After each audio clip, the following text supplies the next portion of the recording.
this. Yeah, come closer. Let me just. There's like a certain, like if we catch this like reflection right here, it like lights us up. There we go.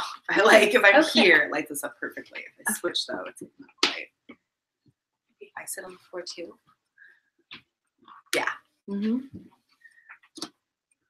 Great. Cute. Yes. Hi everyone, welcome to Review. Hold on. We're gonna start. Do you like hearing yourself in the I'm in the left ear and you're I'm in the right. ear. Yes. I'm in the right ear. And I'm just like in the middle. Just enjoying. So greetings everyone, welcome to this week's episode of Ill Repute, where I have let Siouxsie Q wear the headphones. And now she's in love with the sound of her own voice. Oh, it started. So now she's sassy. I used to record myself talking with my friends like on tapes, like when I was in like 5th grade, and then making analog podcasts. So analog podcasts. I've been at this a We used to do that. Like we would record like insults like to people, like a burn book. And then one day we were listening to it, and one of the people we were talking about like walked up behind us. Yeah. It's horrible. Uh-oh. Oh my god, you're so mean. I was the influence. I was hanging around with a lot of gay men at the time. Oh, so my defense is that in middle school? When was this? Yeah. Oh, okay, that's fair. Gay men are catty. So moral of the story is like, especially did I become a comedian? Do I roast on site? Yes. Why? Because that's what I was taught by the pack of drag queens that raised me and showed me how to give blowjobs and do makeup. Oh, that's so nice. Yeah, it's very kind. Took my first Pride parade in San Francisco, stuff like that. I had butches. I had dykes. I had like an army of like butch for butch, little Ani DeFranco loving mixtape girls. So I never stood a chance. I had a lot of witches in my life, but I just thought they were like kind of a downer, and I just wanted to dance. And so the gay boys were my my safety. I was like, also I was super asexual, so I was like, no one touched me. Yeah. And like hanging out with gay dudes, like, no problem. Vagina, I'm good on that. No, I mean they used to tease me all the time. Never mind. I'm not going to delve into this. They did a lot of sexual things with me, for sure. Because a lot of it was because they thought it was funny. Yeah. Thanks. Yeah. Thanks, everybody. But anyway, Sovereign Syre is an amazing comedian, and we are professional porn folks, sex workers. Yes. I do a lot of advocacy and activism. I'm addicted to that stuff. Yeah, I do a lot of social media. Yeah, I also do that. It's and I'm a professional masochist. They go hand in hand.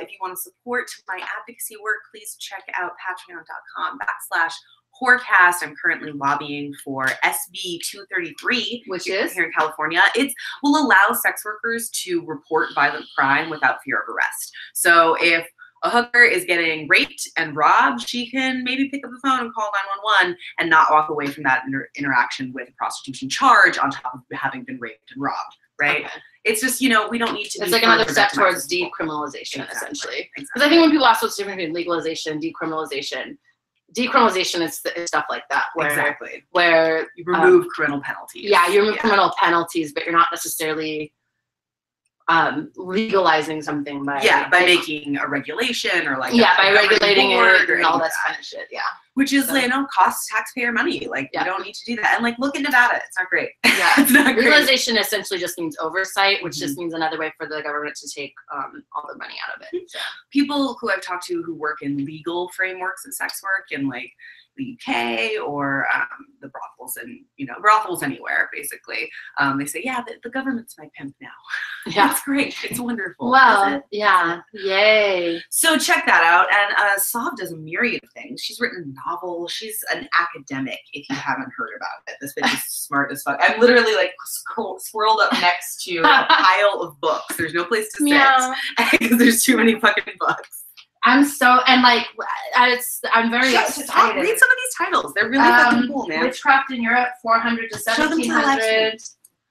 Ornament of the World, How Muslims, Jews, and Christians Created a Culture of Tolerance in Medieval Spain. The Odyssey by Homer. What's that one? This one's my aesthetic. American Dialogue, The Founders and Us. Winner of the Pulitzer Prize, The Brick Bible, which is basically Legos doing the Bible. Myths from Mesopotamia, Creation, The Flood, Gilgamesh, and Others. Law collections from Mesopotamia and Asia Minor. Cabinet of Natural Curiosity. The Complete Plates in Color, 1734 to 1765. The Book of Marjorie Kemp. Who's Marjorie Kemp? She was a mystic nun. Russian Women, 1698 to 1917. Experience and Expression. Sounds like a John Stagliato film. Yeah. The Decameron by Boccaccio, which I read in college but haven't read in a long time. What is that? I don't know what that is. It's one of the first sort of romantic texts about sort of like rules of courtly love, etc. Bullshit Jaws by David Graeber, which is something that's not going to be by a bunch of people, but The Rise of Pointless Work and What We Can Do About It. Seems like it's doing us faster than... The Tortula, an English translation of the medieval compendium of women's medicine. Women's medicine? Yeah. Women's medicine. The Story of English in 100 Words. On sterility on the part of the man. That's like right where I opened up. Yeah. The Salem Witch Trials, a reader. Dark stuff. On Bullshit by Harry J. Frankfurt. The Art of Memory by Francis Yates. Anthology of Classic Myth. A Square Meal. A Culinary History of the Great Depression. Then we've got The Epic of Gilgamesh. Then we have Borja, Collected Fictions. And we have Imagined Communities, Reflections on the Origin and Spread of Nationalism by Benedict Anderson. Damn. Then we have Debt, The First 5,000 Years, History of Debt. Virginia Woolf, A Room of One's Own, classic. And then The Enchantress of Florence by Salman Rushdie, winner of the Booker Prize in Fiction. So, oh, and then there's that one behind you, you can run me. Ooh. Which is this one is Animals in Translation by Temple Grandin, which is she is an autistic animal advocate, and she basically is an autism advocate, but she made her sort of fame came from her ability to figure out animal behavior and how to create humane spaces for butcheries and things like that, like how to basically how to help control animals through an understanding of their visual language. And yeah, and so we talked about like fucking amazing. Yeah, there's a big movie made about Temple Grandin, which is where Claire Danes played her, and it's about her life and basically how she struggled with autism, especially in high school and college, and was in an animal husbandry program and kind of started to figure out that these ways that they were using to calm cattle down, like putting them in these cages that held them really tightly. She made her own cage for herself for when she had anxiety attacks, and from there it kind of turned into a lifelong career of helping people translate animal behavior through the lens of her autism. So her argument is that autistics and animals have more in common because they think almost entirely in visual images without any language. So I've just been reading that. It's been fascinating because it's talking about the way that what she would think was like, why are people being so stupid? Because she was able to see what the animals saw, and she'd be like, oh, like if you just paint that yellow louder gray, they'll be fine. Or if you put more light in that tunnel, they'll go down it fine. Oh, if you look at the way this is designed, animals don't like their feet to be enclosed. So if you just take away this element from the thing, they'll walk right in. Right. So she was just able to kind of like always step back and look at like, what does the animal see and what messages is that communicating to the animal? So I'm reading that because I'm planning on getting a new pup. Yay. And I want to kind of have some more insight into maybe, how to communicate with my animals better. Love that. Yeah.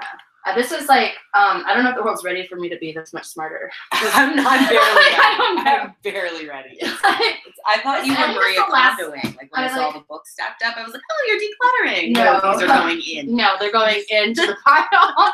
But so this is like, I think maybe 30 books. So this will probably get me through the end of the year.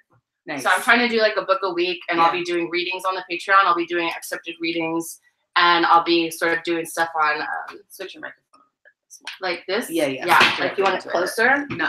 Like instead of like here, here. Yeah. Like a dick, not like an ice cream cone. Okay. Yeah. So So I'm trying to I'm just getting kind of a depth and breadth kind of education.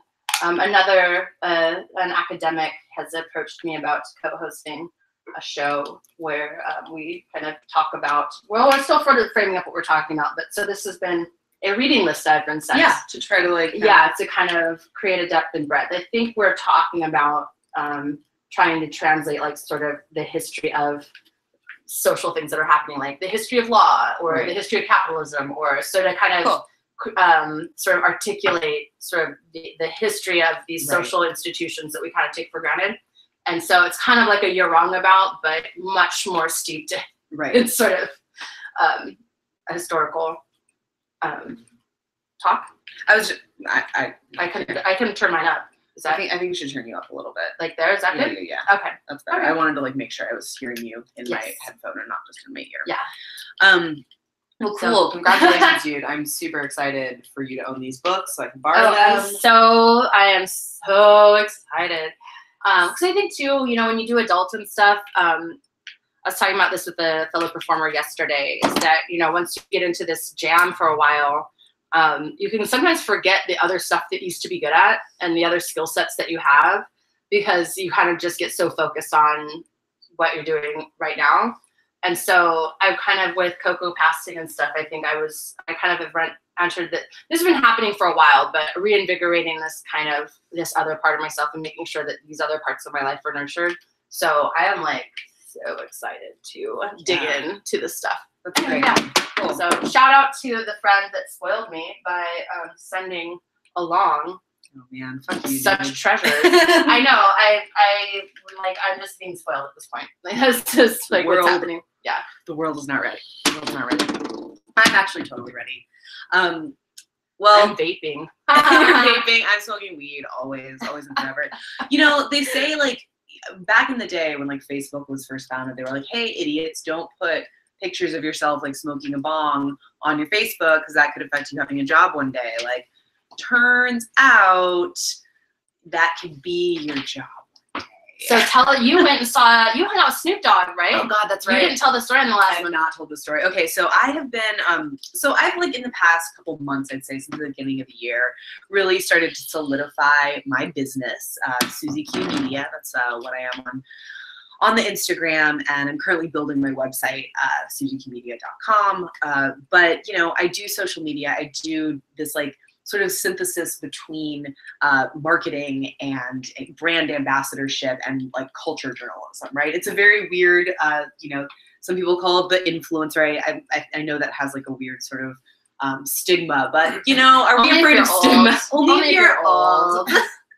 But yeah, the social media influencer thing is a real deal, and like having to be your own branding and marketing executive when you're a hoe gives you pretty solid skills in the real world, and especially like in a world that understands that there's a new way to market, there's a new way to reach people, that you have to be creative and utilize these different platforms that are constantly trying to kick you off. You know, you don't have, most people don't watch TV anymore. They watch streaming services. So where are you going to put advertisements? Exactly. So, you know, I've become very adept in that space because of the adult industry, and as well as my ability to sort of garner people's attention and get them to do things like vote or, you know, call a senator or things like that. It's valuable. So I built a company around it, and I'm getting clients, and it's really exciting. And so I'm working. It's so cool. Like I've done adult, and I have all these contacts in adult. But the thing that makes me good at adult is also kind of the thing that makes me good at this thing that like may end up being the after adult plan or whatever, or what my adult industry career morphs into, or my place. You know, there's lots of jobs in the adult industry. After you become a performer, people go on to direct, people go on to do PR, people go on to do hosting and credit card processing. Like there's a million jobs in this industry, right? Yeah. So I definitely see myself in the PR space and in marketing and media. That's definitely my strength. But and like the thing that I'm working on right now is like a production company that does short films and like theater, which is what I went to school for, you know? I mean, it all comes full circle. So, hey guys, you know, so that's been really cool recently. So anyway, one of my clients that I'm working with, Crop King Seeds, shout out, hey guys, they sell seeds to grow your own marijuana, which like I'm totally about, because I am the girl that's like live streaming, making her smoothies and talking about like this pea protein powder is not as good as the other, but it does have zero sugar. You know, I'm totally like, I'm a fucking seed. Are you like a zero sugar person? I was for 2 years. I did it. I did it. Like, not for weight loss or anything like that. I had fucking chronic yeast infections, honestly. I could not, like a lot of girls when they first start shooting a lot in the industry, your vagina fucking freaks out. You can't handle it. It's really hard. And so I switched my diet, like nothing helped. And that did keep it under control.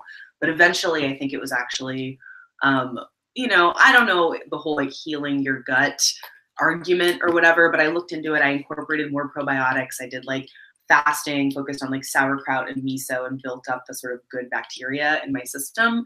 And that's allowed me to like eat sugar like a normal person. You know, I try to minimize it. I don't drink soda. I try not to like buy things with sugar in it unnecessarily. I'm so aware of that now because I had to eliminate it. It's just like marinara sauce. Why is there? I mean, my mom puts sugar in marinara sauce, but like I'm just thinking about my those pork chops. Pork chops are perfect. I pork chops. You're fine. Yes, you're fine. But so yeah, Crop King Seeds. My really good friend Stacy has started working with them. She's the like director of operations in North America or US. She has some big wig, you know. From being a sex worker advocate and activist, she founded Sex Worker Outreach Project. And December 17th, you look adorable. I rest my back. Sorry. It's okay. So keep going. So she, you know, she founded all of these organizations that were in place when I started doing sex worker activism. Like she's kind of big sister vibes. And she eventually retired in the last year. I hosted her retirement party in like November, I think, and has pivoted fully to the cannabis industry. We should totally have her on the show. I want her to talk about some Seattle hoes that she's very for sure. Totally. Lou Graham, who like basically founded Seattle. She was a brothel keeper and a sex worker, but yeah, Stacey knows a ton about her.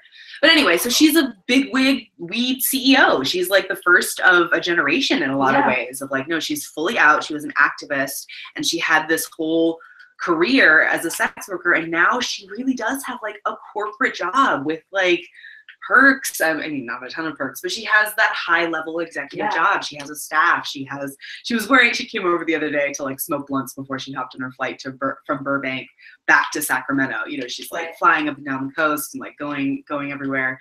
She was wearing fucking pantyhose, and I was like, like, when's the last time you wore pantyhose, like, not for a pantyhose fetish scene or client? Right? Like, I was like, and she was, like, peeing in my bathroom. I was like, Stace. And she was like, are those control tops with the full crotch with a cotton gusset? You made it, girl. You made it. And she looked at me and she was like, every day I get closer, a little bit closer to making six figures and wearing flats. And I'm like, baby. And we just like held each other real tight in my bathroom. Right. Like, we're almost there. You're doing it. Right? So anyway, she's been amazing and opened a lot of doors for me in that space, as well as the great folks at Edibles Magazine who I've been writing for the past year and a half. And so her company flew me and an amazing artist named Lizzie Jeff, who's a female rapper and like high priestess community vibe. I don't even know what she does. She hosts these amazing parties and she creates awesome music. So they flew us up to hang out with Snoop Dogg and Warren G and Afro Man at like their offices in Vancouver. So we went and did that. So how was it? All right. So Snoop Dogg canceled. And they're like, don't worry. We're going to send Warren G. And then Afro Man showed up. And I was like, I mean, like, no hate on Afro Man. No hate. It's just, I think, like, you know, we thought it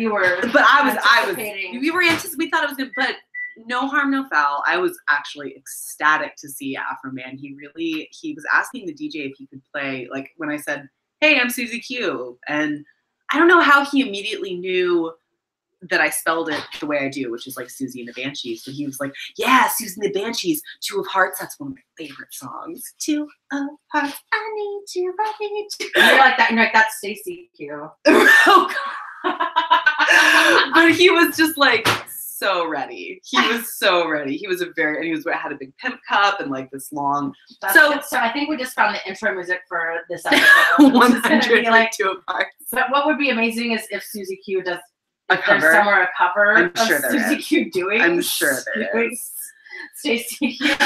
But it was pretty adorable, and we did go to Snoop's like after hours party because he played that night, and then he was DJing a private set, and we went and saw him play, and it was like the cutest thing in the world. Like Snoop's like kind of old, you know? Yeah. Like, he's an elder. I just bought season 2 of the Dave Chappelle Show. Nice. And me and Ty were just watching it and kind of, because it's interesting to watch it and be like, oh, some of this stuff was like really problematic now, like through a modern lens, but most of it like truly stands the test of time.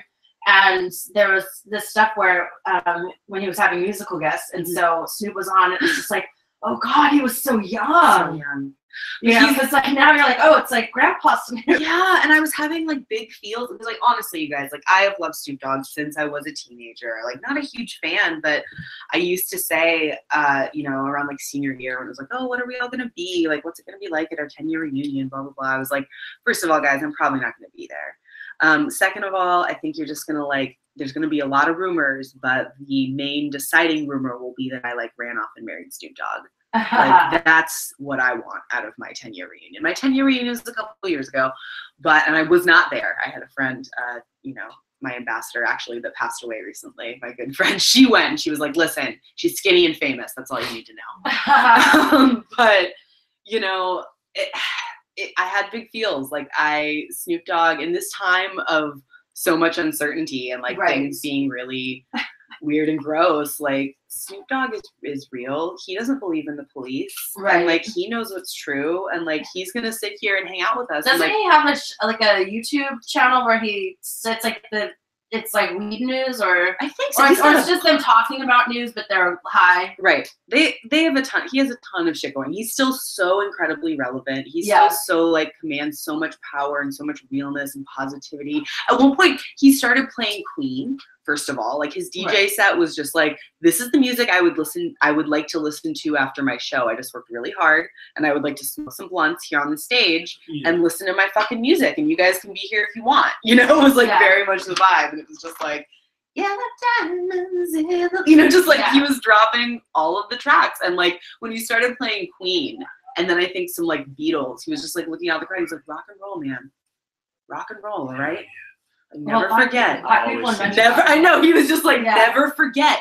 All right. All right. Like, is everyone with me? I'm like, I am with you. Like, I was that girl. All right. So let's transition. Let's just talk about Snoop Dogg. No. To transition. Oh, yes. Thank you. Thank you. It's the best song I've ever written. I mean, this is a dance break right here. We gotta transition the energy. We're about to do Lizzie Borden, which is just as much of a party, really. Dance break. Everybody dance. If you're in your car right now, dance. Almost. Yes. If you're in your car right now, dance. If you're at home, dance. Wherever you are. This is the dance break. I'm doing it from the floor where I'm resting my back. I'm kicking. I'm doing pelvic thrusts. Oh yeah, those are good for you. That's like making that body. Yeah. So this is our little dance break to transition the energy. To our hearts, what's the beat as one? I need you, I need you. This is so good. What's the beat as one? All right. Ooh. All right. Lizzie Borden took an axe and gave her mother 40 whacks. When she saw what she had done, she turned and gave her father 41. 41. We all know that one, right? That's I think literally all I knew about Lizzie Borden. Yeah, but if were ever goth, emo, witchy, or anything, like the Black Dahlia, I feel like Lizzie Borden is one of those characters in history that for dark, moody, gothy, whatever you want to call it, kind of kids, has like kind of become this iconic, especially among women, this like iconic dark figure. Totally. There's been tons of stuff written about her, lots of movies, a new movie that came out recently that I wanted to watch it before I did this episode. Didn't have the time. I'm trying to save Ho Kind, you guys. I don't watch a lot of TV. But there's a TV show too, starring Christina Ricci. That's a series, right? I've seen the movie with Christina Ricci. I don't think it's a series. I think maybe the new one is a series. With I think Chloe so. Sevigny. I'm not sure. And Kristen Stewart. There's so much shit on this bitch. Maybe it was a short series. So maybe it was like, you know what I mean? Like maybe it was a mini series. but I feel like it looked at sort of her life after.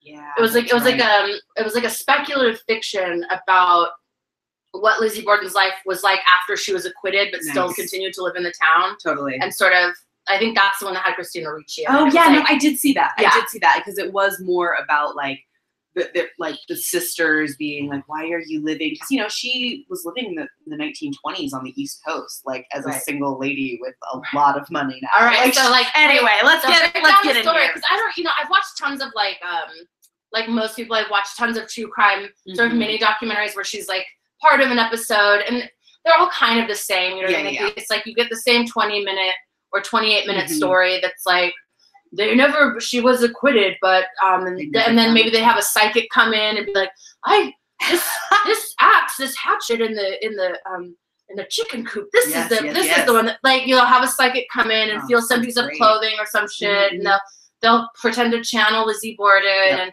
and then maybe sometimes they'll be speculative, like maybe she was gay, maybe she was being molested, like, oh no, it's like that her mom walked in on her dad fucking her, like so everyone will have these weird speculative fictions, but like they're very like they lack any kind of depth, like they're sort of like this, all the sensational aspects, and they seem actually relatively unresearched, to be honest. Yeah, no, honestly, there's not a lot. I mean, the reason that Lizzie Borden was acquitted was because of unsubstantiated evidence. There was just not, everything was just circumstantial. And so there's just like, there's a ton of press coverage, this has been definitely mirrored against like the O.J. Simpson trials. This was really one of the first hugely, where the press story just got swept away. And that's one of the other reasons why she was acquitted, is because like, you couldn't really say she had a fair trial because the sensationalism just got swept. And also, I think too, women just generally weren't associated with violent crimes. Exactly. So like, I think like the sensationalism, I think too, of what of like the idea of a child killing their own parents was still very much like not a narrative that was common in like the American psyche for sure. And then, well, they would call it maybe like patricide, but they might even call it her like a family annihilator. Because she did both. So like I don't know if like technically they would consider a family annihilator, but usually when like you take out everyone that's like at the house, right, because there's others that wasn't home, right. Exactly. So it's like, but she would probably be in between sort of like the parental side, and then also what even, which I think is funny, is that even the scientific term is family annihilator. Crazy. But all right, so we're gonna dive in. The way I've been liking to structure these podcasts is 10 life lessons from these ladies, because clearly we are still talking about them today. So there's something to be gleaned from how they lived, albeit maybe a little dark at points. So lesson 1 from Lizzie Borden: move out of your parents' house. You gotta get out, man. Yeah, you gotta get out. You gotta leave the nest. And, this is not Lizzie's fault, I want to say, in a lot of ways. She, 1890 in, small town outside of Boston, not a ton of options for ladies, like women couldn't own property at that point. There was a lot of really very serious tensions that were preventing Lizzie from moving out of her house. And her, Lizzie was born Lizzie Andrew Borden in July 19th, 1860. She was still living with her parents in 92 when they were found brutally murdered by an axe. Lizzie Borden and her sister Emma lived with their father, Andrew Borden, and their stepmother, Abby, into adulthood. They were both like 30, which is way past your prime. Right. They were a wealthy family, yes? Very wealthy. So yeah, like, that's another thing is it actually wasn't that uncommon for daughters of wealthy families to not marry, because they preferred to be able to enjoy and spend their money. So there are actually quite a few throughout history that, and they used to call them Boston marriages. They used to call them Boston marriages, where two unattached women would live together, because you could not live with a man and you could not live alone. Right. So it's like two women would live together, generally sisters, but a lot of times not. But if they came from wealthy families and they didn't want their husband to get their inheritance, and they wanted to be able to actually like go travel around and live their lives, they would do that. And more than that, fathers often, if they really love their daughters, would often encourage them to not marry because they didn't want the money to leave the family. Exactly. So lesson number 2 is actually a lesson from Andrew Borden, who's Lizzie's dearly departed father, which is invest in real estate and in the death market. Andrew Borden was a rental, like our sitting president, Donald Trump. He was a rental real estate tycoon. And you can imagine like Boston in the late 1800s was pretty poppin', you know, like it was really, we were getting some skyscrapers. It was getting serious in terms of industry. So he had done well. He also went into the coffin manufacturing business, furniture and coffins. Everybody needs a house. Everybody's going to fucking die. So he did well, and I've got some numbers here. This is all in the show notes, so subscribe to the Patreon and you can see all the, dirty details. But at the time of his death, his estate was valued at $300,000, which is equivalent to $8,370,000. Yeah, and I watched enough true crime to know that a lot of people will kill you over $50,000. Yeah, let alone $8 million. Yeah, there's a lot of snapped and forensic files centered on people that were murdered for insurance policies that were like 10 grand. 10 grand. Yeah, so exactly. So it was a lot of money in general, and it was a lot of money at the time. Even like $300,000 now is a lot of money. Right. So okay, here's another lesson 2A is watch your money because bitches will spend it. So despite, this is not necessarily a good lesson, but it's a lesson nonetheless. Despite his wealth, Andrew was known for his frugality. For instance, the Borden home lacked indoor plumbing and electricity, although it was a common accommodation for wealthy people at the time.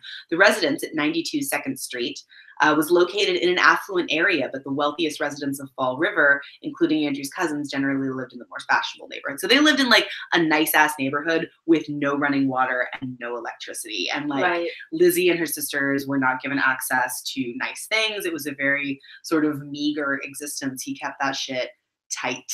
Right, which is, I mean, that's like another, that was a theme with The Richest Man in the World, the Getty family. Is that the patriarch of that family was notoriously frugal and stingy, especially with his own family and everything. So he acquired all of this money and like great works of art and stuff like that. But he was notoriously like would nickel and dime and watch everything, and that created this, like, all of his children became like drug addicts. They killed themselves. They, like, not just the kid that got abducted. It was like a theme was like all of his children were incredibly, like, had so many like emotional and like weird traumas because of the father's austerity, which was said to sort of reflect like an emotional austerity, like an inability to, Totally.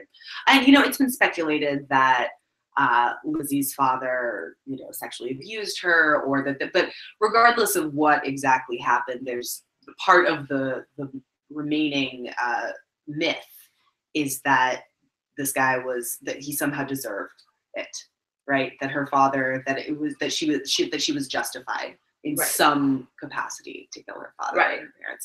Which here, enter lesson number 3. Yeah, number 3. Watch out for people trying to get your dad's money, i.e., and enter the evil stepmother, right? Right. So this is, by 1890, every evil stepmothers were alive and well and living in America, and in the European mindset and the American. We had our Cinderella stories and all of that at this point in Western culture. So the fact that there was stepmom murder, this poor stepmom, she didn't stand a chance. Stepmoms have been murdered throughout history, right? I mean, it's like, look at every fairy tale.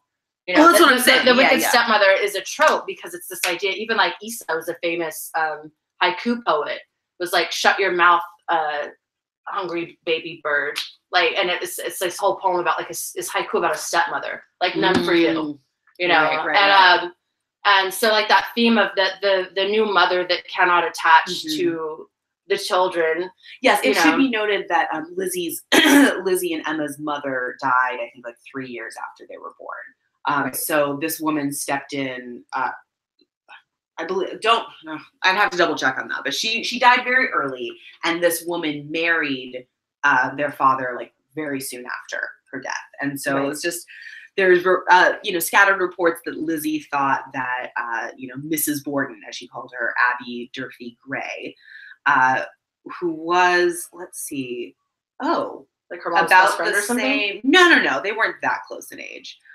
She was substantially older than her. No, she wasn't related. It wasn't that kind of betrayal, but it was just very soon. No, after. like the dead mother's friend, or wasn't it?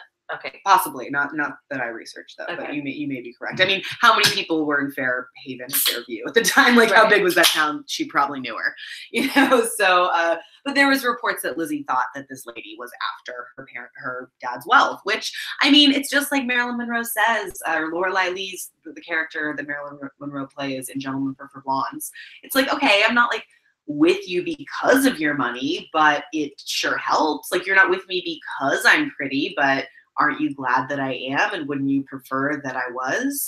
Right. So it's just like, it's this, what's happening here is a myth creation that's based on a very real situation of female precarity during this time. Well, a thing that's brought up frequently on the You're Wrong About podcast is that in these stories that generally these narratives that focus on women is that the public at large loves to find a way to make it a woman's fault. Right. So it wasn't the father's fault. Right. It was like Lizzie Borden's fault, or it was the stepmother's fault. Trying to get her.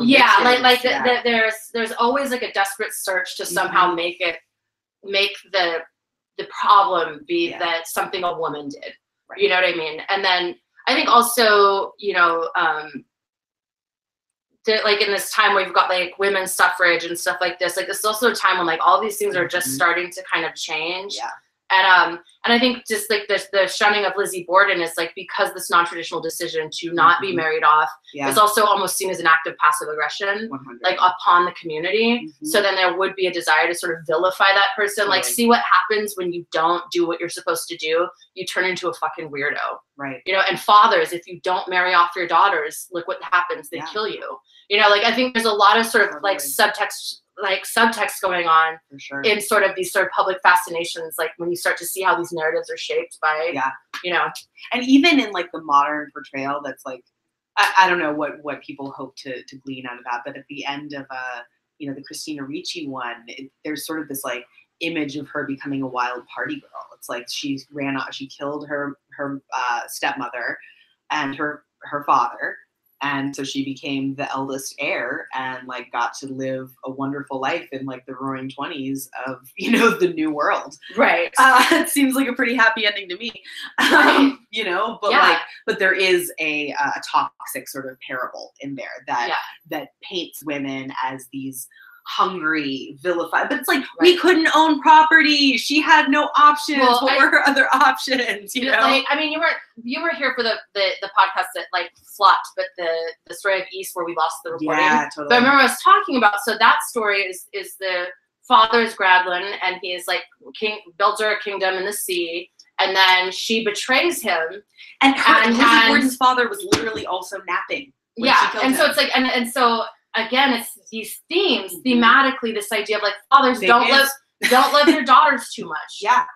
Don't, like, when you do this, when you indulge your daughters too much, you love them too much, you lose everything. Right. And they kill you. And if you want to survive, it's like you have to throw them into the abyss. Right. It's very dark. It's very dark. And there's this weird little part of the story that I found very interesting that one of the movies I watched, I think, incorporated it. But it's been basically sort of disputed as this is a weird story that probably didn't happen at all, but it has become a theme and sort of an image that gets tied with the story. And this is lesson 4: don't fuck with a bitch's pet, which is a very important, timely feeling for all of us right now. Like, do not try about with the pet. So okay, in May of 1892, so the spring before August when he was killed, Andrew, Lizzie Borden's father, is said to have killed multiple pigeons in his barn with a hatchet, which is the murder weapon, believing they were attracting local children to hunt them.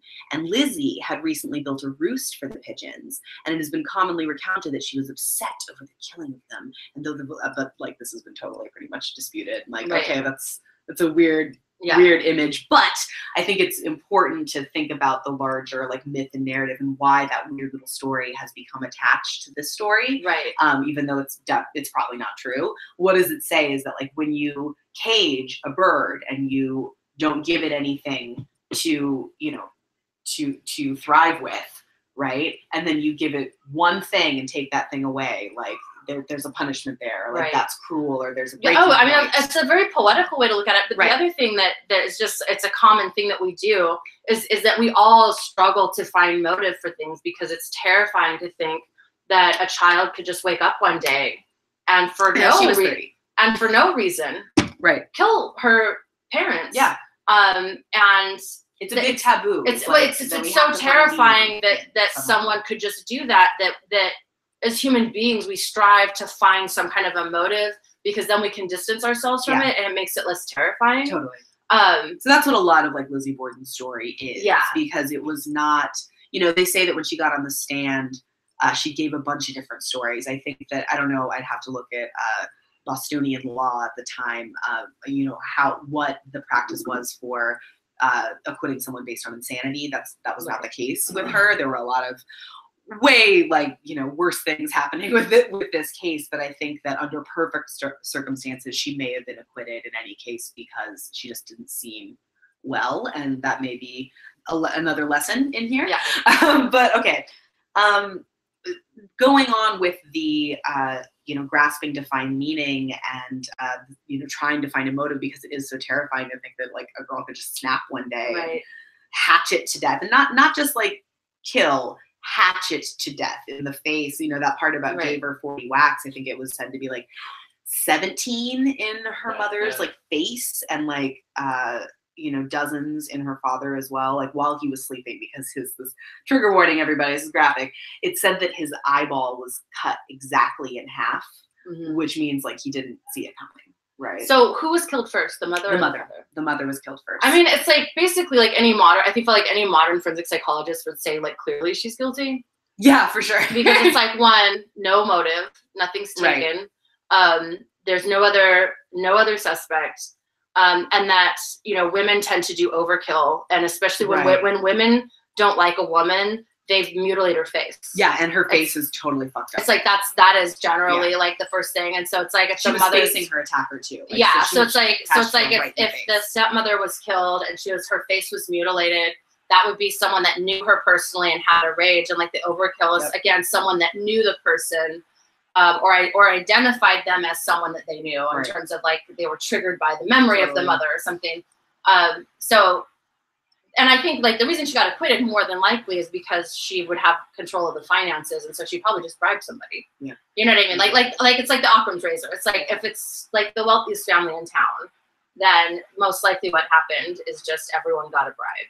Yeah, you know, like that's probably like it's not crazy. Yeah. So okay, here's another lesson number 5. Now this is for Daddy Borden, Andrew Borden. Yes. Just give a bitch a house, right? Like if you got a house to spare, give a bitch a house. And he actually, like, to his credit, did. There was a rental property that the 2 sisters were allowed to live in for a time before his death. So, okay. So why were they back in the house? I'm not sure if they were. I think they were, like, using both at that point. But it wasn't, you know, they were given the house that they had been born in. Right. As a actually, there is some notes. I was wondering, that's Ty in the background smoking weed. Oh yeah. No, actually, I'm sorry. This is in my notes. I'm going to get to that in a second. Yeah. Okay. So tension had been growing within the family in the months before the murders. You know, we heard about this alleged pigeon incident, especially over Andrew's gifts of real estate to various branches of Abby's family. So the stepmom's family was getting houses left and right. Oh. So after their stepmother's sister received a house, the sisters demanded and received a rental property, the home they had lived in until their mother died, which they purchased from their father for $1.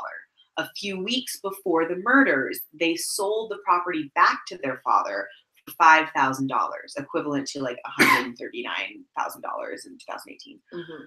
So I think that they were like hard up for money, and he's like, well, you could sell me the house back. I could buy it from you for $5,000. Right. You know, like just enough. Right. To make it not yours. Right. Anymore. And for you to have failed at this whole like independence right. thing that you cared so much about. This is all conjecture. This is all my feelings. And I love, also, I imprint on young women, like, you know, that when I was like a young, tiny girl, like I saw some Christina Ricci and I was like, she's like me. I understand her struggle. So I feel particularly personal about this. Also, that miniseries is great. It could also be like a tax shelter for him, which is like he wanted the parents to have sold it to them as a way to give them money without it being taxed as a gift. Also, so it could have been something he was doing something actually like super to nice. help them. Exactly. Yeah. Like you look at it one way and you're like, oh, Lizzie, you had no way out, did you? And then you look at the other way and you're just like, bitch, why are you such a bitch? Well, I mean, I think like the more important thing in determining a motive is looking at like what happened to her after the trial, like how she lived her life would probably tell you a lot more about kind of. We're gonna do episode 2 about that if you would like, because I only really take it up to the acquittal in this one because there's so much. So okay, get this. I'm about to do an episode 2 about this. I think this is like. I want to. Such a fascinating story. It really is, and I want to do more research. I just didn't have time to research like the whole. Well, let's meet up next week. And let's meet up next week and do part 2. Yes. I love her. Okay. Okay. Wait. Hold on. So sold for $5,000 the night before the murders. John Vinicum Morse, the brother of Lizzie and Emma's deceased mother, visited and was invited to stay for a few days to discuss business matters with Andrew. And this is, again, an unsubstantiated claim. Some writers, no citation, have speculated that their conversation particularly was about property transfer and may have aggravated the tense situation. So essentially, like a male heir to the properties in question comes through and is like, well, maybe you could just sign everything over to me. I'm technically your wife's brother. It wouldn't make sense for you to leave it to these fucking daughters. Am I right, bro? Am I right? You can kind of assume how that conversation between two property owning men would go in 1890 in Boston. Right. Like that's just my imagination. Right. Was he ever a suspect? No, never. Lizzie was the only suspect. And why was her sister not a suspect? Because I know exactly. She was out of town. Like, have you seen a horror movie? Have you seen a horror movie like Dr. Loomis? Jesus Christ. Like, it's, you know. Well, I mean, like I said, if anything from true crime has taught us anything, it's that money is like the number one motive for murder. Yeah, pretty much. For sure. At least in solved murders. This is like true crimes of passion tend to go unsolved because they're spontaneous and so it's like if the person doesn't confess, then generally that's very difficult to when a serial killer does something or like things like that, they're harder to investigate. But that when it's a murder for money, it generally becomes very easy to untangle. And like a great example is the Menendez brothers. Oh yeah. You know what I mean? Where it's like, especially because that was a similar thing where apparently the dad was afraid that the kids like didn't understand the value of money, etc. And so, you know, when the murders happened, essentially what came out is that, you know, they wanted access to all this money that their father had, and he was like, didn't want them to be spoiled. And so, and that brutal confrontation was not because he had molested them, but because they did feel that they were like something was being withheld from them that was theirs. Totally. And and that's potentially what Lizzie was feeling based on like a lot of evidence, honestly. But and also, you know, true crime is really trending. It's having a moment right now, as it always is. But I mean, like as you know, SVU moves from TV to streaming. You know, it's like you just can't excuse leaving it on Netflix like of your own volition. You can just be like, it's on. But now, you know, the Ted Bundy tapes, the abducted in plain sight stuff is huge right now on Netflix. And the thing that I've been walking on, the Leaving Neverland, all of these things are coming out, re-examining cases. And the thing that I keep gleaning from all of it is how fucking inept our law enforcement and investigation and like police are. Just how inept, racist, and like how easy it is for people to get away with things if they look right and act right. Well, I mean, it also just has to do with our limitations and our understanding of human motivation. A lot of it has to do with a lack of funding. You know, like a lot of these TV shows make it look like DNA testing and all these things are something that happens overnight, when a lot of times it takes weeks and weeks, and it takes a great amount of funding that people don't want to provide. People get really upset about untested rape kits, but the police are like, I would love to test all of them. Right. The funding just doesn't exist, and so we just we take them and we store them, and then we wait, you know, and like we wait until if there's leads or, but the process of kind of pushing these things through is really difficult. And when they did a bunch of untested rape kits, I think it was like in Ohio or someplace like that, they found that it's like they had found something like 275 like serial rapists, like when they actually did run all these tests, and that, like, there's an understanding of the public outrage, but it's an understanding of like the limitations of funding, and the prioritizing of crimes. Yeah. So, and then also just looking at that, there's all these social elements that go into like who gets convicted of a crime. You know what I mean? And we have to think about, for every, Ted Bundy that, or, rest in power, Lizzie Borden, that doesn't get convicted, there are so many men and women and trans people of color that do for things that they didn't even do. Well, and I think that was the importance. That was the importance of Making of a Murderer is that for a lot of, and also the Black Lives Matter movement, for a lot of white people, like myself included, there's a certain assumption that if a cop killed somebody on duty, it was like a serious crime. And because that's the way it's portrayed on TV, and like I don't interact with law enforcement very much. Totally. And so for a lot of people, the Black Lives Matter thing is like, I think a lot of white people were just in general shock that this was such a common occurrence, and that it was covered up so easily, or it was just rarely tried. I think for a lot of people, they were initially kind of just in shock, and I think Making Murder, like a lot of white people were initially in shock that police could literally just frame someone. It just seemed like something out of a movie. Right. Whereas people of color were like, yeah, we've been telling you that this happens. It's literally the point of the whole operation. Have you heard about it? Yeah. Yeah. So it's like, I think too, part of it is just, it has to do with like limitations of science, and things change. Oh, and, hugely. It's like, and it's easy in retrospect to be like, well, why didn't they say the DNA from that? And it's like, well, in the 70s, they couldn't even imagine that such a thing as mitochondrial DNA would exist. Well, it's not even that. The Ted Bundy thing I was watching, it's just like, police jurisdictions couldn't talk to each other. If you wanted to, they didn't even have fax machines. If you wanted to send evidence or like get somebody to sign something, you had to send it in the mail. Like you had to call on a rotary phone, and like they just couldn't. You know what I mean? Yeah. It's well, and then also too, like a great misunderstanding of how to interpret scientific evidence. I was watching a documentary recently about a forensic expert that was called to hundreds of trials as an expert witness, and he ended up committing a crime. I think it was a rape or a murder, and was able to like hide the evidence because he was the person that was running the samples. Okay. And what they found out is this guy didn't have any credentials at all. And that, so even when he was being called as an expert witness, he was being presented to jurors and to legal parties. And what they realized is that there was no one was really like checking his background to see if he actually had the qualifications to do it. Right. And so every case he testified on, I mean, there are people that were sent to jail for life over evidence where it's like this guy literally had no idea what he was doing. So he was basically just like, he would just manufacture evidence and like visual aids and stuff to sway the jury. I had a professor, Anthony Michel, and his job before he was a professor, American Studies was his specialty, but his job before is he was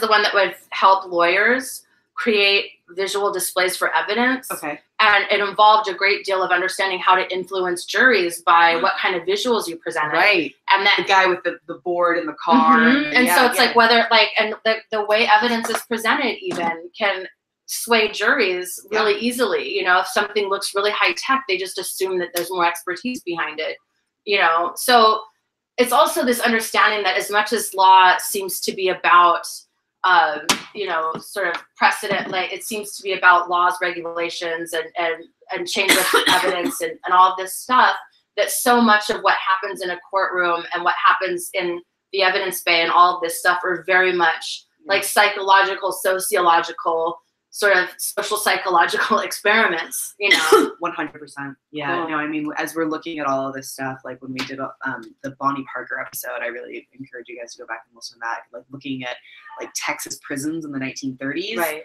Oof. Yeah.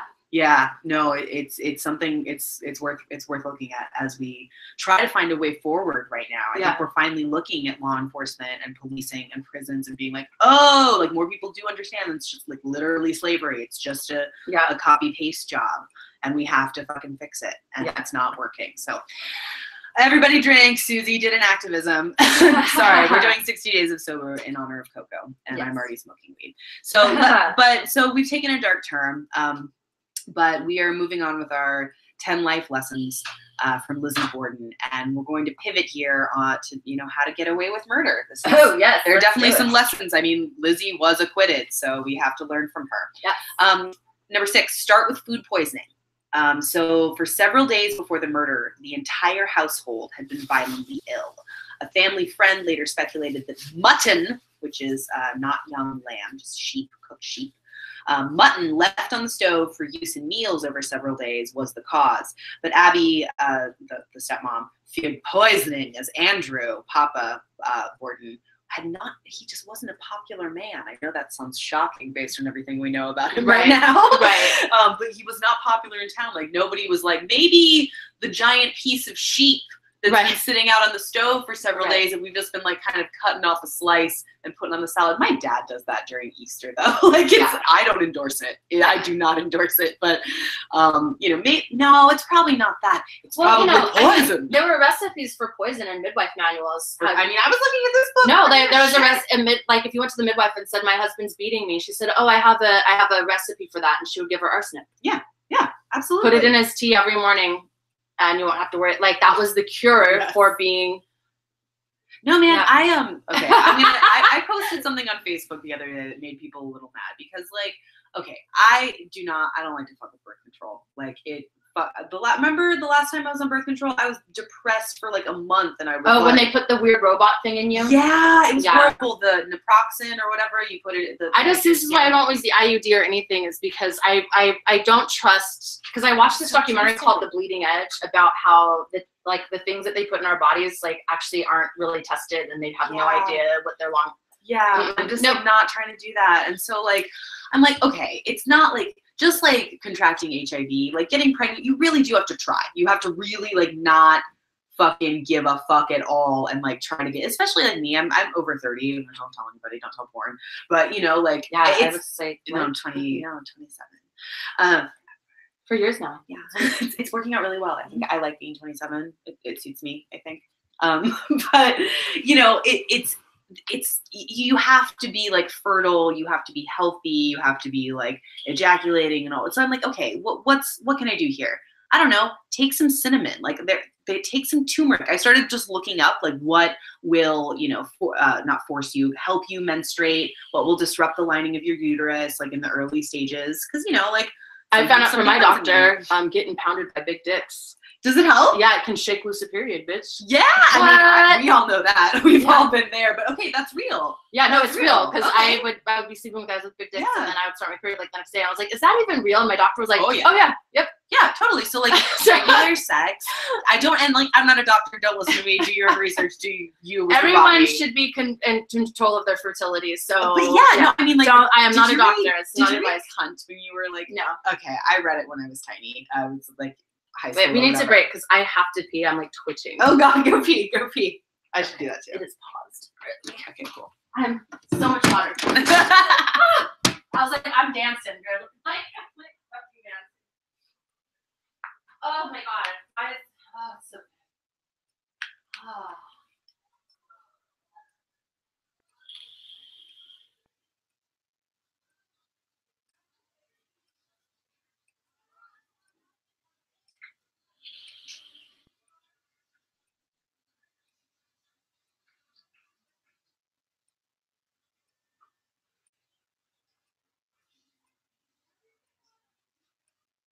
How's Michael been?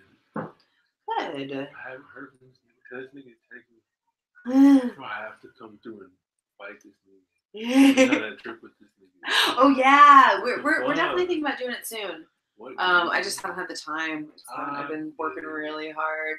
What are you doing on Sunday though? Do you want to come to this screening that I'm doing? Where? It's in like Silver Lake, like El Cid. Okay. Yeah, it's free. It's like my weird sugar daddy who's great.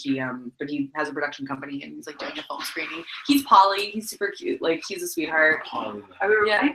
So No, we we're do not. that. Oh, we're still here. But How we do it? You have to go potty? I do. Yeah. Okay. I love you. I did not acknowledge your cash crop top, by the way. God damn. Yeah.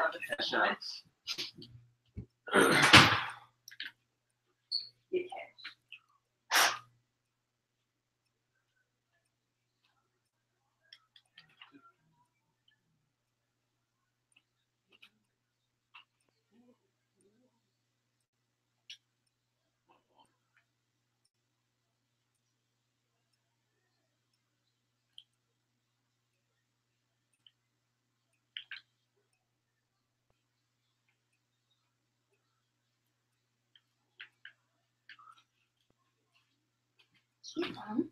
Cute one. Hi, cute one. Oh, so you go cute. Yeah. Oh, cute one. Hi. Hi, cute one. You're so cute. You're cute, cute one. Oh.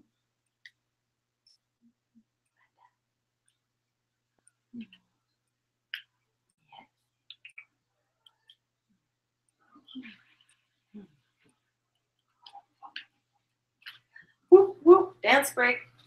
Yes. I haven't like been with a girlfriend in a little bit. I don't care if we're live streaming. I kind of went on like it was a friend date for sure, but like as you know with me, the friend zone is the only zone. Like you try to get in the friend zone. It's the only way you're gonna actually get laid. But this sweetheart who's a friend of Mia Little's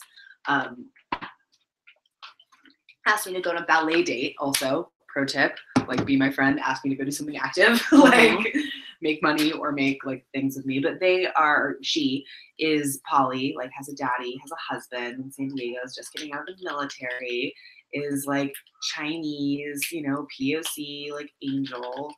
And like I was not thinking about her like romantically at all or whatever. Oh wow. Yeah. And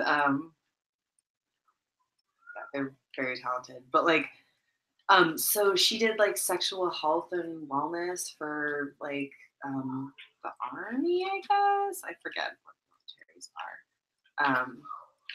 Oh no, they do them, yes. Yeah, and they do like anyway, so they hit me up afterwards, like a couple days later. I'm just like, hey, are flirty vibes okay? And I'm just like, yeah, I like rarely follow through unless there's like money or like video involved, but like flirt with me forever. And like also thank you for like touching base and being open and communicative, like no, and like asking for things. Now I am interested. You know? Right. Wait a second. Oh, right. Cool. Like so, and also looking back, I was just like, oh, I went on a date. Turns out, who had time for a date? I went this bitch, just dating around. Just the cue. Just doing ballet, and not having sex, having brunch and talking about feelings. Sounds like dating to me. Sounds like that's the weird thing about being a sex worker is how you know it's a date. Is that you didn't have sex with me? You didn't have sex. Like I went on a date last night. We went to Korean barbecue and he paid for everything and he bought me 2 steaks. Oh, then you know it's a date. And then we went back and hung out and petted his dogs and then I went home. Oh my god, that was like a date. That was a date. Okay. Yeah. He's really hot. Oh. Yeah. And he brought out his good car. Ooh. Okay, let's get back to history and I'm ready. Oh, I thought you were recording. And we're back. We're back, bitches. Well, if you guys had been on the live feed, you would have heard this juicy story about Siouxsie Q's dating life. But y'all missed it. Y'all missed it. That's why you gotta subscribe to the Patreon. Yeah. Patreon.com/podcast. All right. So a couple days before the murder, everybody gets sick. Okay. And I honestly, again, I'm not a forensic true crime whatever from the 1890s, but I know that bad mutton will make you ill. Right. You know what I mean? Like, yeah. There is I think, and that's the thing, especially when you're doing things from the past, is like there's also such a thing as just like coincidence. Yeah, you know exactly. what I mean? Or just like I'm a make some bad food for these people and like and see if that works. See if that works and start everybody, weaken everybody up, you know. Right. But number 7, moving right along to our 7th lesson from Lizzie Borden, which is go big or go home. So, you know, if you're gonna murder somebody, right, you have to just go all in, you know, and also deny, no matter how fucking guilty you look, right. You know, that's definitely a lot of parallels with like the OJ situation. It's just okay. So John Morse, who was the brother of Lizzie's deceased mother, arrived the evening of August 3rd, and he slept in the guest room that night. After breakfast the next morning, Andrew, Abby, who were the father, mother, Lizzie, and then Morse, the uncle, and also Bridget, or Maggie Sullivan, who is the maid, who is also there. Who like the new movie is very much about like Lizzie and Maggie, like the Irish immigrant, like whatever, you know. Right. Can we be in that porn, by the way? We did great at that. I think we'd do fantastic. So if Wood Rocket is listening, love you, Wood Rocket. Yeah. I'd be. That would actually be great to partner with Wood Rocket to make like ill repute mashups that literally no one cares about. Like today we have trans performer Eddie Wood playing Mary Reed. But I think too, like a lot of these sort of these assertions about her being a lesbian is also just like a very modern lens. Totally. Like because it was incredibly common for women to, like, if you were unmarried, you would stay at home, and if you came from a wealthy family and there were no male heirs, it was not uncommon for the parents to not want to give their wealth away by giving away their. So like this like, because we look like, oh God, like over 30 and it's like, well, at that time, not like you know, like that was especially if in wealthier families. And that was still true. I was just in Hawaii talking to this lady at the bar that, like, her first job was a candy striper at an old folks home. And she's telling a story about these 200-year-old twin sisters that came from a wealthy family and had basically, like, never married because they didn't want to share their wealth. And so they'd spent their whole lives together and gone and traveled around the world and all this stuff. And she's like, and of course they had lovers, but it's like, you just didn't talk about it, you know? Exactly. So I think, too, like, that's the only thing that kind of annoys me about it, because also it's that weird thing of like, what, the gay guy's always the villain, and it's like this weird thing where it's like, you still see it even in modern fiction where it's like lesbian love leads to fucking murder. You know what I mean? Where it's just kind of like if the maid was someone you were fucking, like they would be in your best interest actually to do nothing and just enjoy her company because, you know, Right. Exactly. So, I mean, there's a very like true crimey element back and forth, like how Lizzie, basically what happened was her uncle went off to town while everybody was gone. She, you know, I can't say that she did this because she was acquitted. She, you know, stepmom was upstairs doing, allegedly making up the guest room where the uncle had slept the night before, even though that was not usually her job, according to the maid. Maggie, can we even trust her? But, you know, she was upstairs, and the person who murdered her with the hatchet came into the guest bedroom upstairs, hatcheted her. And then when Papa Borden came home, he was greeted at the door with a locked door. That's one thing that was testified by Maggie. And Maggie says she answered the door. And he said, you know, where's Lizzie? And she said, oh, I think Lizzie's upstairs. And, you know, she reported hearing Lizzie laugh upstairs. And, you know, he laid down to take a nap on the couch and, you know, never woke up from that nap. He was hatcheted to death. Now, Lizzie says that she greeted Papa Borden at the door. That's just her word against the help. So, so she greeted him at the door and actually, you know, took his boots off and put slippers on, which, like, very clearly is not the case. He died with his boots on. So, like, from the get-go, Lizzie's story is not adding up. Like, it's... But it's also not uncommon for people to not, like, the way memory works. It's also not uncommon when something really traumatic happens for people to have, like, multiple different memories and all of them are false. Just because... you know, it's the way that our brain sort of processes information. It's like, basically our memory is when our brain decides on a narrative, and then that just becomes like it gets fragged in our hard drive like that. Just like that's what happened. Yeah. Absolutely. And everyone, not everyone, but the police were dissatisfied with Lizzie's demeanor when the police were called. You know, according to the maid, Lizzie ran upstairs and said, "Oh my goodness, father has been, somebody came in and killed father." And she's like, "What? Are you fucking, you know, you have to call somebody." And so like by the time the police officers arrived, they said she was sort of like a little too cool and collected. Right. But again, it's just like, who the fuck are you? Whose dad just died? Whose dad is now hatcheted, whether I did it or whether somebody did it. Right. You're not the one experiencing those emotions right now. So like, you don't get to vote, sir. Right. But you know, lesson number 8 is leverage law enforcement's, and I think people in general's, prejudices against you to your benefit when it's possible. You know, people are going to think what they're going to think about you. And sometimes that may mean that they don't even check you for blood when you are literally found at the scene of a crime. Right. Lizzie Borden was never checked for blood. Lizzie Borden's initial answers to the police officers' questions were at times strange and contradictory. Initially, she reported hearing a groan or a scraping noise or a distress call before entering the house. But 2 hours later, she told police she heard nothing and entered the house not realizing that anything was wrong. And when asked where her stepmom was, she recounted that Abby had received, the stepmom, had received a note asking her to visit a sick friend, which is what Maggie, the maid, testified that Lizzie had told her. She also stated that she thought Abby had returned and asked if someone could go upstairs and look for her. So, you know, despite her attitude and changing alibis, nobody ever bothered to check her for blood stains. Right.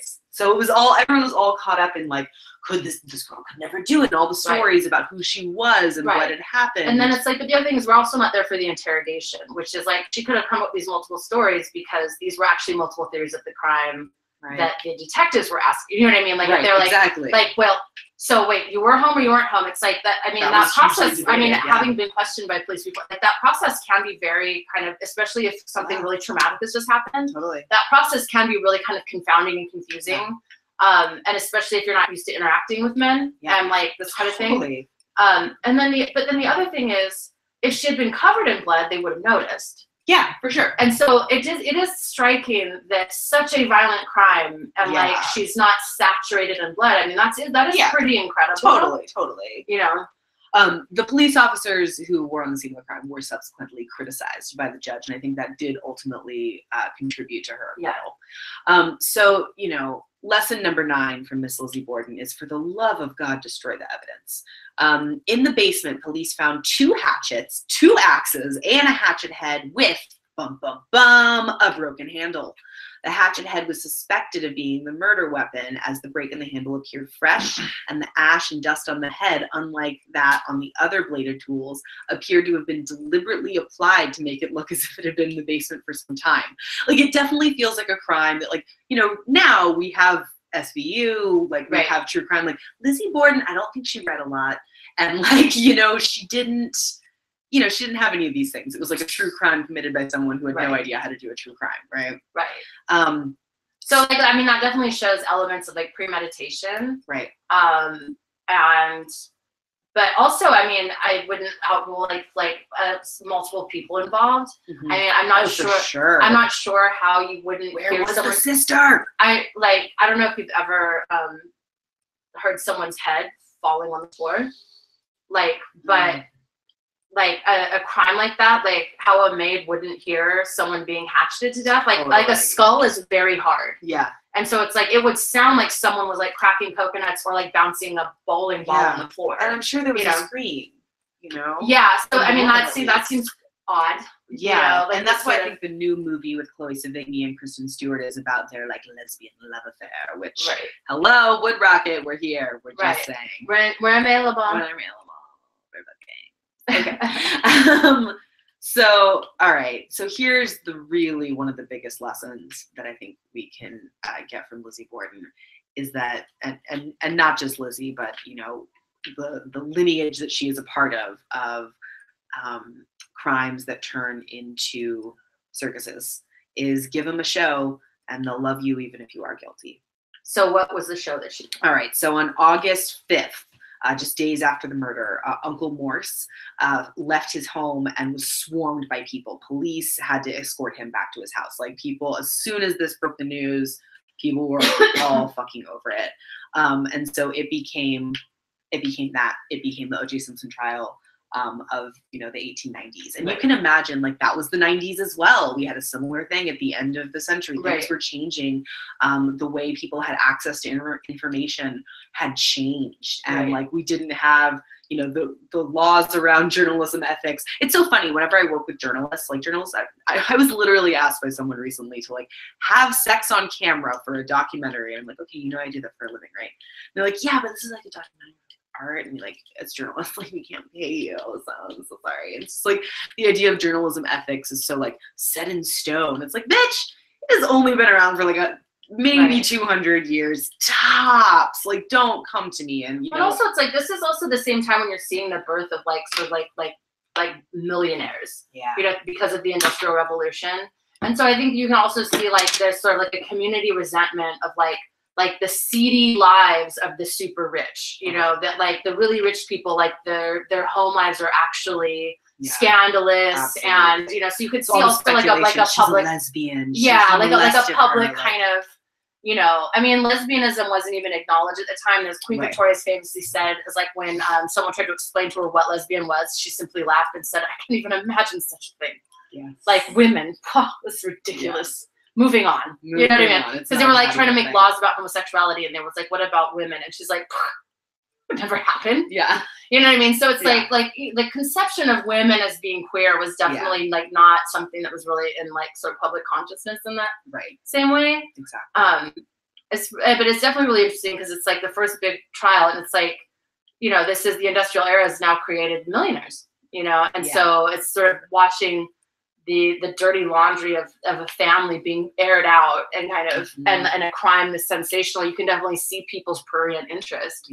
and wanting to see these lives be bad, and maybe wanting her to get away with it because if this guy was an asshole industrialist, like slumlord or whatever, you know. So, and just like the way that you know, the way it happened versus the way it was covered, we don't really get to know the difference, you know, looking back in history. But, you know, talking about when she was first at the very first hearing, just days after the murder, she was erratic. She was taking regular doses of morphine to calm her nerves, apparently, which was, you know, common at the time. But she kept contradicting herself and then putting in like really specific details, like she was reading a magazine in the kitchen. And also like that detail, thinking about magazines, like how, you know, that was fairly new at the time, you know, or at least the type of publications like that. So like, what was Lizzie's life like, and what did she have access to, and what did she dream of having access to? All of these little details that make a story that may or may not be true, but absolutely contributed to her acquittal, I believe, you know, because there was this narrative that was already forming during her first hearing. And when she was on the stand, you know, the district attorney was very aggressive and confrontational. So we saw this lawman beating up this poor, you know, young girl who was traumatized, and she, you know, bit her lips and flushed and, you know, all of the things. It was sensationalist. It was a circus. It was exactly what was happening during the end of the 1990s. You know? And what about her family? Did her sister testify in her defense, or is there anything about that? See. Yes, like I said, I pretty much just like went up to the trial and to the acquittal. But you know, the last lesson is, even if you seem guilty, they have to prove it beyond a shadow of a doubt. Like, even if a lot of the evidence, even if it seems really likely, that's what's going on with like the Mueller investigation right now. Like, there's so much against Trump that we see. Like, one of the parts of the details of the case that's interesting is Lizzie was seen burning a dress in the stove. I think it was either the maid or the sister said that they, you know, saw her burning a dress. She said it was stained with paint. We'll never know if it was actually stained with blood or not. But at the end of the day, you know, like there was just not enough evidence to convict her. And even though it was a very bloody murder, she was the only suspect. It was never solved. There just was not enough evidence to convict her. I remember watching the OJ trial and the moment when he tried the gloves on and they didn't fit. And I remember everyone just being like, the gloves didn't fit. The gloves didn't fit. The gloves did not fit. And just like that being it. Right. It was just over. Right. You know what I mean? And so like just remembering that he was also had been instructed to go off of like a steroid medication in jail, so his hands would be quite swollen. Boop boop. So anyway, I know think Ezra something did a fantastic documentary about the Simpson trial. It's like it was on ESPN. It was like in 6 parts. But side note, like as one of the best analyses of, but in terms of what we're doing, which like in incorporating like what was going on socially, with like how the narrative of the crime and more importantly the narrative of the trial like played out and how it was a direct reflection of like all of the social norms going on at the time and all of like the social conflict and chaos going on. And I think like that's when these cases hit that, like the Black Dahlia, it's like it's intersects at a time when like everything's changing. Yes, exactly. And so it's like the victim or the perpetrator come to represent something like something much greater than just the crime itself. Yeah, exactly. So more to be learned about Lizzie Borden for sure. After her acquittal, she lived for many years and did get to have that sweet house and live alone with her sister, from what I understand. So I'm gonna check out the new movie. I'm gonna do some more research and bring we'll do a part 2. I'm so excited. Like this is our episodes have been fucking killing it lately. Man, I love it. It's fun. It's a really fun activity. It brings a lot of like joy and insight and perspective to my life. And thanks for listening to it, guys. We'll do it next week. Okay, so plug your shit. Oh yeah. So please support my advocacy work. They do not pay me to lobby, but I do it on behalf of LGBTQ folks, sex workers, and people who don't believe in censorship everywhere. I'm currently working on SB 233. If you live in California, find your senator, tell them to support it, and follow my work at patreon.com/whorecast.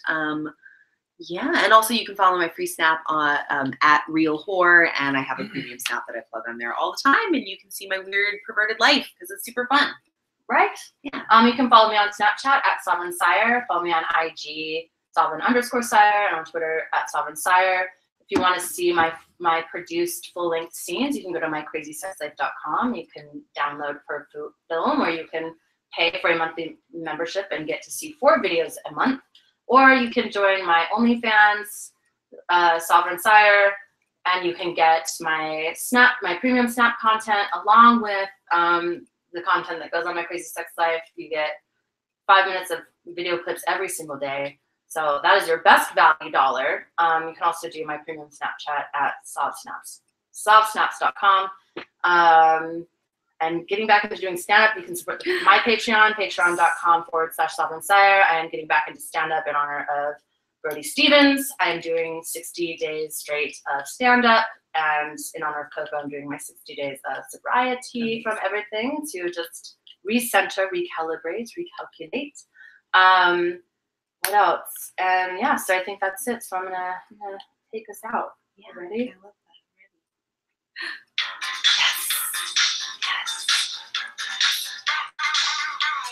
Oh, I'm going to be at the Pleasure Chest on the 31st of March with Tristan Taramino for Sex Out Loud Radio. Okay. Tristan Taramino and Avery St. Germain and the Goddess Tori. We're talking about like uplifting sex with your voices. So if you're in LA, come out to that, Pleasure Chest LA. It's going to be cool. Yeah, the 31st of March. Awesome. All right, guys. And with that, that is another episode of Ill Repute, Lizzie Borden, Part 1. Oh no. Sweet. We did it. Oh. Pork chops. All right. Pork chops. Oh my God, oh, so good. all right. Thanks for like carrying the load on that one. Oh, dude, my pleasure. My absolute pleasure. Yeah, I'm excited to. Yeah, next week we'll do Part 2, and then we'll do Chica de Silva, and we'll be like back on track. So let me just make sure this is Oh my God. Look at my. I'm not super into babies, but you need this baby is the child of my like hoe sister, the girl that turned me out. And she married like a stolen sugar daddy and named her baby after the first like Michelin star restaurant he took her to. This is baby Marla, and she wishes everyone happy Purim. Oh, I love her so much. I haven't met her yet. Purim is a Jewish holiday that's like Happy New Year, basically, or not. No, it's Rosh Hashanah, but it's like I don't know. You drink a lot and dance. It's the good one. It's like the best Jewish holiday. It's like party. We never celebrate it because it's like a more devout situation, but all right. I will put these. I will cue these up tomorrow. Yay! Oh, thanks so much for watching, everybody. Thank you, guys. Love you.